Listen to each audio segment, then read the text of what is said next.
قرآن مجید میں تقریباً 190 مرتبہ یا ایھا الذین آمنوا کے خطاب سے امت مسلمہ امت مرحومہ کو مخاطب کیا گیا ہے، اور اس امت کے عظیم قاری اور عالم، یاد رکھیے جب صحابہ کے بارے میں قاری کی بات کی جاتی ہے تو یہ ایک ایکسٹرا کوالٹی ہوتی ہے۔ ویسے صحابہ سارے عالم تھے، لیکن ان میں جب کہا جاتا ہے کہ قاری تو اس کا مطلب یہ ہے کہ یہ ان سے اعلیٰ درجے کے ہیں۔ اس امت کے عظیم شخصیت حضرت عبداللہ بن مسعود رضی اللہ تعالی عنہ، آپ فرماتے ہیں کہ مومنوں، جب بھی تمہیں رب کی ذات یا ایھا الذین آمنوا کا خطاب کرے تو بالکل پورے انہماک اور توجہ کے ساتھ، دوسرے لفظوں میں آپ یہ کہہ سکتے ہیں کہ دل کے کانوں کے ساتھ سنا کرو، اس لیے کہ یا تو کسی انتہائی اہم کام کی ذمہ داری آپ کو سونپی جا رہی ہوگی، کوئی بڑی امپورٹنٹ بات آپ سے کی جا رہی ہوگی، یا کوئی انتہائی مضر چیز ہوگی جس سے آپ کو روکا جا رہا ہوگا۔ تو آپ قرآن مجید میں جہاں بھی دیکھیں یا ایھا الذین آمنوا، میں مثال کے طور پر میں ایک آیت پڑھتا ہوں، یا ایھا الذین آمنوا اتقوا اللہ ولتنظر نفس ما قدمت لغد، ایمان والو اللہ سے ڈرو اور یہ دیکھو کہ اپنے کل کے لیے تم نے کیا آگے بھیجا ہے۔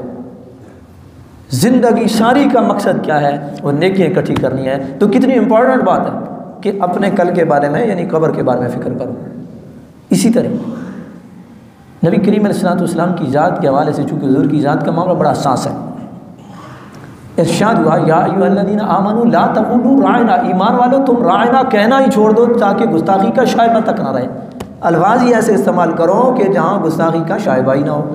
تو حضور کی ذات چونکہ ایمان کی بارڈر لائن ہے، تو خدا نہ خواستہ کوئی کمزوری ہو گئی تو بڑی امپورٹنٹ بات تھی، اس سے منع کیا گیا۔ روزہ ہے، فرض ہے، دین اسلام کے بنیادی پلرز میں سے ایک ہے۔ بنی الاسلام علی خمس، شہادت لا الہ الا اللہ وان محمد رسول اللہ واقام الصلاۃ وایتاء الزکوٰۃ وصوم رمضان وحج البیت، بڑے بنیادی یعنی جو 5 ستون ہیں ان میں سے ایک ہے۔ تو اللہ تعالیٰ نے فرمایا ایمان والو روزہ تمہارے اوپر فرض ہے۔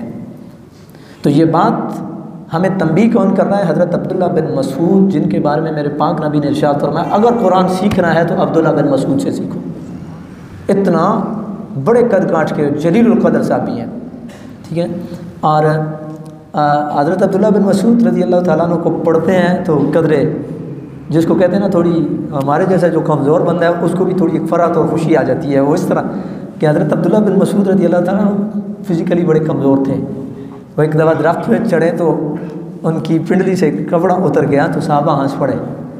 تو نبی کریم علیہ السلام نے ارشاد فرمایا کہ تمہیں کیا معلوم کہ ان پنڈلیوں کا جو وزن ہے بروز قیامت وہ اور پہاڑ سے زیادہ ہوگا، اتنے بڑے قد کاٹ کے مالک۔ تو آپ کہہ رہے ہیں کہ جو بھی بات رب تمہیں یا ایھا الذین آمنوا سے کہنا تو وہ بڑے غور سے سنا کرو۔